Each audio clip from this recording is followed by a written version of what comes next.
అధ్యక్ష, ఆనాడు పటేల్ పట్వారీ వ్యవస్థ ఉండే ఆ పహానీల మీద రోజు ప్రతి సంవత్సరం కూడా చేంజ్ చేస్తుందని చెప్పేసి పటేల్ పట్వారీ వ్యవస్థ పోయినప్పుడు ప్రజలందరూ కూడా సంతోషపడ్డారు.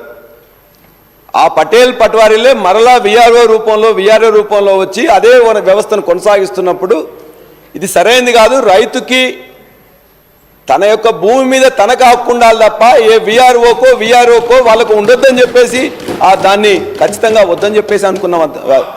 ఖచ్చితంగా అధ్యక్ష, మీరు అడిగిన మేము సమాధానం చెప్పినా మీరు సమాధానం చెప్పుకోండి. బాబు, నువ్వు సభ్యునివి, మిగతా సభ్యులు మీరు మాట్లాడుకోండి. నేను చెప్పేదానికి మంత్రి గారు సమాధానం చెప్తారు. మీ దగ్గర సబ్జెక్ట్ ఉంటే నేను చెప్పిన దాన్ని డిస్ప్యూట్ చేయదలుచుకుంటే నువ్వు నన్నే రెండు ఆపడానికి స్పీకర్ గారితో మేము మాట్లాడుతున్నాం. మీరెందుకు నన్ను అడుగుతున్నారు? మేము ఖచ్చితంగా చెప్తున్నాం, పటేల్ పట్వేర్ వ్యవస్థకు మరో రూపంగా ఉన్న విఆర్ఓ వ్యవస్థను ఉపయోగించకుండా రైతులకు రైతు యొక్క భూమి మీద హక్కు ఏ విధంగానైతే ధరణి రూపంలో ఇవాళ కొత్త పాస్బుక్ రూపంలో కల్పించిన మహనీయుడు కేసీఆర్ గారు. అది మీరు అవునన్నా కాదన్నా ఖచ్చితంగా ఉన్నది. అదే ధరణి ఉపయోగించి ఇలా రెవెన్యూ మంత్రి గారు ఇక్కడ ప్రవేశపెట్టారు. ఏమన్నారు? ఎల్ఆర్యూపీలో వచ్చిన మొత్తం కూడా అప్లికేషన్లు 18,94,000 అయితే మీరు ప్రభుత్వంలోకి వచ్చే నాటికే దరిదాపుగా 16,46,000 అప్లికేషన్లు సాల్వ్ చేయబడ్డాయి. 2,48,000 ఉన్నాయి. మీరు వచ్చిన తర్వాత కూడా 1,87,000 వస్తే 4,35,000 ఉన్నాయి. ఈ 2,81,000 ఈ 2 గౌరవ సభ్యులకి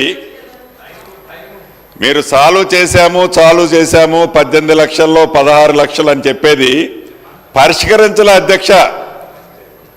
కేవలం వాటిని రిజెక్ట్ చేశారు అధ్యక్ష. రిజెక్ట్ చేసిన పద్ధతి కూడా ఏ కారణం చేత రిజెక్ట్ చేశామని చూపించరు అధ్యక్ష. ఒకే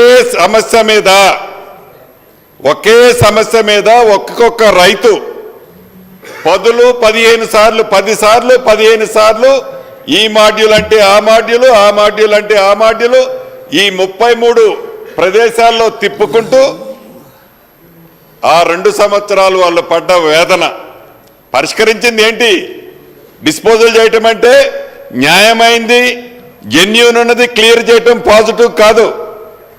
అప్లికేషన్ వచ్చింది, నా టేబుల్ మీద నుంచి పక్కోడికి రిజెక్ట్ చేశానని చేశారే తప్ప ఆనాటి సమస్యలు ఈనాడు 2,45,000 అప్లికేషన్లు ధరణిలో పెండింగ్ ఉంటే మళ్ళీ 1,10,000 18,000 వచ్చిన తర్వాత ఇంకా ఇప్పటికి 1,40,000 పెండింగ్ ఉన్నాయి అధ్యక్ష.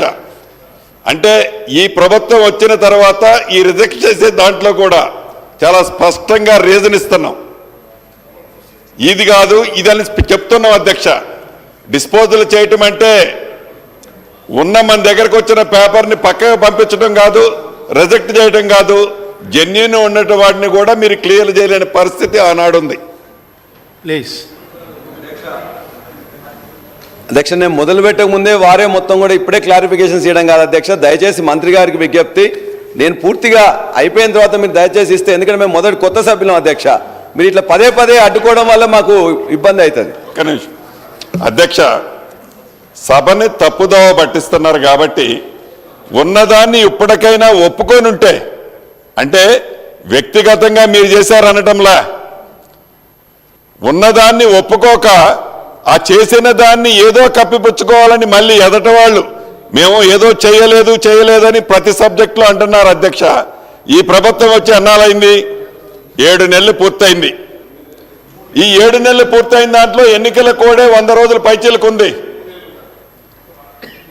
ప్రతి దాంట్లో మీ ప్రభుత్వం మీకు ఓపికే లేకపోతే ఎట్లా? 1 సంవత్సరమో 2 సంవత్సరాలు గడిచిన తర్వాత మొన్న బడ్జెట్ ప్రవేశపెడితే దాని మీద కూడా రచ్చ. అంటే ఏంటి? ఏ బడ్జెట్ ప్రవేశపెట్టినో, ఏ బడ్జెట్లో ఏం చేయలేకపోయినో అప్పుడే మీ విమర్శలేంటి? అంత ఆతృత ఎందుకు మీకు? ఇప్పుడు ఈ ధరణిలో కూడా చేసిందంతా మీ పుణ్యం. ఆత్మహత్యలని నిన్న మొన్న చెప్తుంటే సైలెంట్గా కూర్చొని నవ్వుతున్నా. ఆత్మహత్యలు ఎవరు కారణంగా జరిగినాయి? ఇప్పుడు మేము చేసిన ఈ 6 నెలల కార్యక్రమం కాదది. అప్పుడు మొత్తం ఆ పాపమంతా ఇలా సామాన్యులు చనిపోతున్నారు. ఆత్మహత్యల కారణాలు ఏంటి? ఈ ప్రభుత్వం చేసింది కాదు. మాట్లాడితే 7 నెలల్లో అప్పుడే ఏం చేయలేకపోయినాం అధ్యక్ష. మేము 100 రోజులు అదొక్క పడికట్టు పదం తప్ప.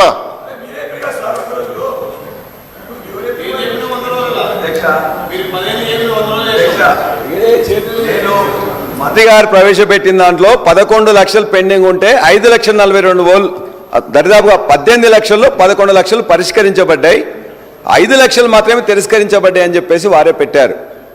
అంటే అరౌండ్ 70% ఆనాడు పరిష్కరించబడ్డాయి, మిగతా వాటిలో కొత్తగా వచ్చిన ఇవాళ పరిష్కరించడానికి సిద్ధంగా ఉన్నాయి. ఆ 33 మాడ్యూల్స్లో మీరు కూడా ఇవాళ ప్రయత్నం చేస్తున్నారు కదా, అదే ధరని వాడుతున్నారు కదా, అదే మాడ్యూల్స్ వాడుతున్నారు కదా. ఏదైతే చిన్న మిస్టేక్స్ ఉన్నాయో మేము ఇంతకుముందే చెప్పినాం. భూ వివాదాలకు సంబంధించిన సమస్యలు ఉన్నట్లయితే, కోర్టులకు సంబంధించినట్లయితే వాళ్ళు అక్కడ చేయాలి. రెవెన్యూ సమస్యల ప్రకారం చేయలేకపోయినట్లయితే రెవెన్యూ చట్టంలో మీరు ఇంప్లిమెంట్ చేసి, ఏదైతే పౌతి కావచ్చు, సక్సెషన్ కావచ్చు, రకరకాల వాళ్ళు చనిపోయినప్పుడు, లేకపోతే అసైన్మెంట్ ల్యాండ్ ఉన్నప్పుడు దాన్ని చేయలేకపోయినప్పుడు, జీపీఏ ఇవ్వలేకపోయినప్పుడు, లేకపోతే తండ్రి దగ్గర నుంచి ఇక్కడికి వచ్చినప్పుడు రకరకాల కొన్ని సమస్యలున్నాయి కాబట్టి వాటిని మీరు పరిష్కరించండి. ఎవరు వద్దంట్లే. ఇవాళ అదే ధరని మీరు ఉపయోగిస్తున్నారు, సంతోషం. అదే ధరణిలో 33 మాడ్యూల్స్లో కొద్దిగా మార్పు తీసుకొస్తామంటున్నారు, సంతోషం. వాటితోనే ఇవాళ ఇవన్నీ కూడా పరిష్కరించని చెప్పి మీరే పెట్టిండ్రు, సంతోషం. కాబట్టి అదే ధరణిలో అదే సాఫ్ట్వేర్ని అదే అందరిని ఉపయోగిస్తున్నప్పుడు దాన్ని అదే విధంగా కొనసాగించి ఇంకా బెటర్ చేసి ఏదైతే చిన్న సమస్యలు ఉన్నాయో వాటిని కూడా తొలగించాలని, వాళ్ళందరికీ కూడా ఉపయోగపడే విధంగా చేయాలని చెప్పేసి మీ ద్వారా మంత్రి గారిని, ప్రభుత్వాన్ని కోరుతున్నా. వారు మాట్లాడుతూ చెప్పారు, సాదా బైనామాలు 9 లక్షలు పెండింగ్లో ఉన్నాయి. ఎట్లున్నాయి అధ్యక్ష? ముందు సాదా బైనామాల కోసం నెల రోజుల సమయం ఇచ్చినాం. 6.5 లక్షల అప్లికేషన్స్ వచ్చినాయి.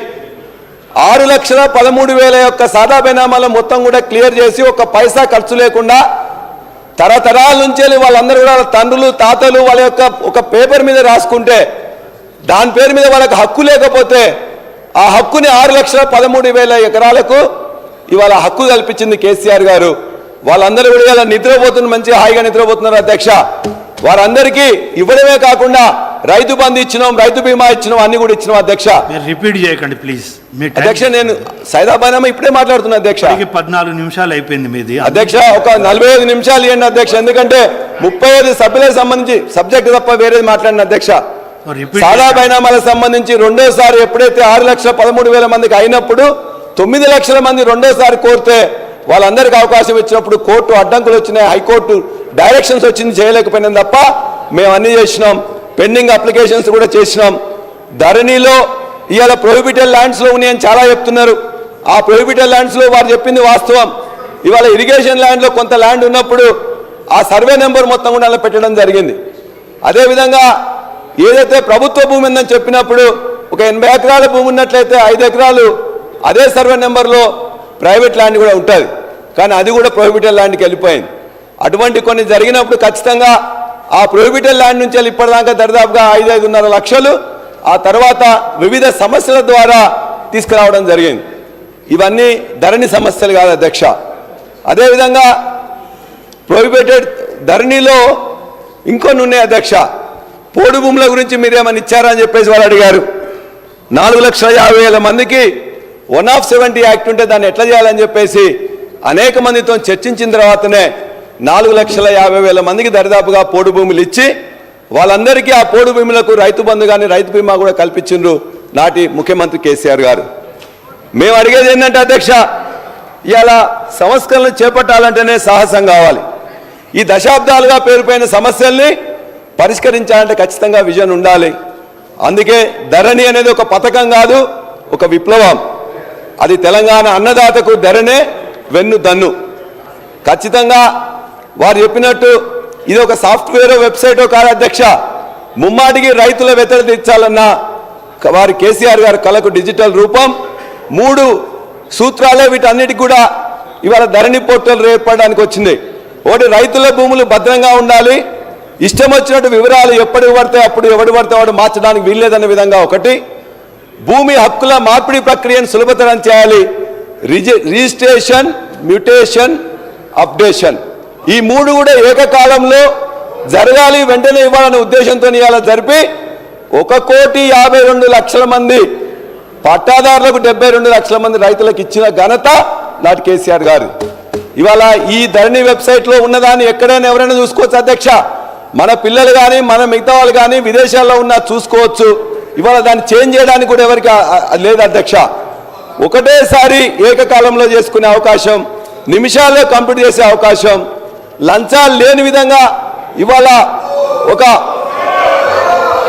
అధ్యక్ష ఇవాళ ఎంఆర్ఓ ఆఫీస్కు పోతే ఇంతకుముందు 141 రిజిస్ట్రార్స్ ఆఫీసులు ఉంటే దరిదాపుగా 450 అదనంగా ఇవాళ చేసిన వ్యవసాయ భూమి రిజిస్ట్రేషన్. ఇవాళ అమ్మేవాళ్ళు కొనేవాళ్ళు ఉన్నట్లయితే ఒక నిమిషం ప్లీజ్ అధ్యక్ష, అమ్మేవాళ్ళు కొనేవాళ్ళు అధ్యక్ష, గౌరవ సభ్యులు ఈ సభలో ఉండే మనమేం చూడట్లే, రాష్ట్ర వ్యాప్తంగా ఉండే రైతులు, భూములున్న ఆసాములు అందరూ చూస్తున్నారు. ఈ ధరణి కాన్సెప్ట్తో, ఈ ధరణిలో మీరు పెట్టిన ఆప్షన్స్తో ఏ రకంగా వాళ్ళ ఇబ్బందులు, ఇందాక వారు ఒక పెద్ద మాట అన్నారు, ఇది కరప్షనే లేకుండా జరుగుతుంది అని. అంటే అది ఏ రకంగా, అది మీరు ఎంత ఎక్కువ ఆ స్టైల్లో మాట్లాడితే ఇనే ప్రజలకు తెలుసు అధ్యక్ష. మీ దగ్గర వారు చెప్తున్నాను ఏ రకంగా జరుగుతుందో అనేది వారు గ్రహించాలా. ఇందాక అన్నారు చూడండి, ధరణిని మేం పెట్టిన దాన్నే వాడుతున్నారన్నారు. మీరేదైతే తొందరపడి తప్పులు చేస్తారో ఈ ప్రభుత్వం అలా తప్పులు చేయాలన్నది కాదు. ఏ పని చేసినా ఒకరోజు మీరు పెట్టిన ధరణిని వచ్చిన తెల్లారి రద్దు చేసే సంస్కారం లేని వాళ్ళం కాదు. మీ ధరణిని ఏదో మీరు సొంతం పెట్టినట్టు చెప్పి దాంట్లో ఉన్నదని మంచిది ఉంటే తప్పకుండా స్వీకరిస్తామని అనేక వేదికల మీద చెప్పాం. నేను చెప్పాను యాజ్ ఎ రెవెన్యూ మంత్రిగా, ఇప్పుడు కూడా చెప్తున్నా, చట్టం సవరించే దాంట్లో ఇందాక మీరు అండర్లైన్ చేసుకోండి, 2020 చట్టం మీరు ఏదైతే ప్రవేశపెట్టారో దాంట్లో మంచి వాటిని కూడా స్వీకరిస్తాము అని చెప్పాం. మీరు చెప్పిన సూచనలు కూడా సేకరిస్తామన్నాం. కానీ ధరణిని మేము కంటిన్యూ చేసేది మీరు చేసిన తప్పు చెయ్యొద్దు. ఇందాక చెప్పాను, 2 మండలాలు మోడల్కి తీసుకున్నాం. అదే రకంగా సైమల్టేనియస్గా ఏది ఆర్డినెన్స్ దీన్ని ఏదైతే ఉందో చట్టాన్ని సవరిస్తున్నాం. పేరు మార్చడం వల్ల ఒరిగేది కాదు, పేరు కోసమేం తాపత్రయం పడటంలే, వ్యవస్థలోనే తప్పుంది అంటున్నా.